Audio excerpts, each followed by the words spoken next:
বিশ্বনবীর ব্যাপারে মিথ্যা অপবাদ মৌলিকভাবে দিয়েছে কয়টি?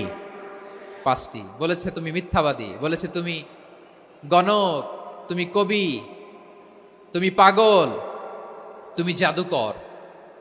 বিশ্বনবীকে যে এই 5টি অপবাদ দেয়া হলো, আল্লাহ তাআলা এটা সহ্য করেননি। এই 5টি অপবাদের বিপরীতে আল্লাহ তাআলা বিশ্বনবীর 5টি চমৎকার বৈশিষ্ট্য উল্লেখ করে সূরাতুল আহজাবের 2টি আয়াত নাজিল করেছেন। আওয়াজ করে পড়েন আল্লাহু আকবার।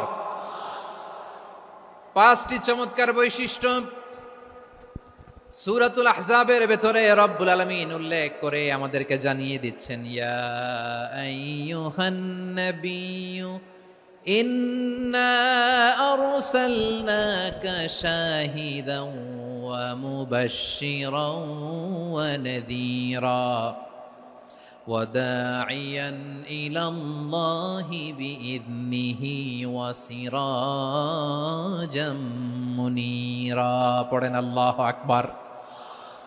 রব্বুল আলামিন ডেকে বলেন, ও নবী, নিশ্চয় আমি আপনাকে সাক্ষ্যদাতা রূপে প্রেরণ করেছি, সুসংবাদদাতা রূপে প্রেরণ করেছি, সতর্ককারী রূপে প্রেরণ করেছি, আল্লাহর দিকে আহ্বানকারী রূপে প্রেরণ করেছি, আর আলো দানকারী চেরাগ রূপে, প্রদীপ রূপে প্রেরণ করেছি। পড়েন সুবহানাল্লাহ।